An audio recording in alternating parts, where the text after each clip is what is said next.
Here is how to uninstall the Riot client. So first, you need to tap on the search bar at the bottom of your screen and search for Remove Programs. You may also get the option of Add or Remove Programs. Go ahead and open it. Now here, simply type in Riot in Search This List section, or you can manually scroll down and find for the Riot client. Once you find it, tap on it, and there you'll see the option of Uninstall. Go ahead and tap on that, and then tap on OK to confirm.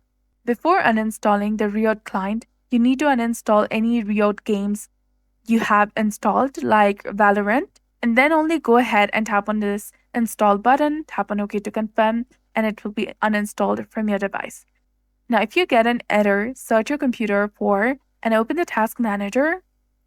Once it is opened, go ahead and search for any Riot related processes and close them. Right-click on it and then tap on End Task and you'll be done. Once the game is uninstalled, you can uninstall the Riot client. So that's it with this video. I hope you found this helpful. If you did, please like, share, and subscribe. Thanks for watching.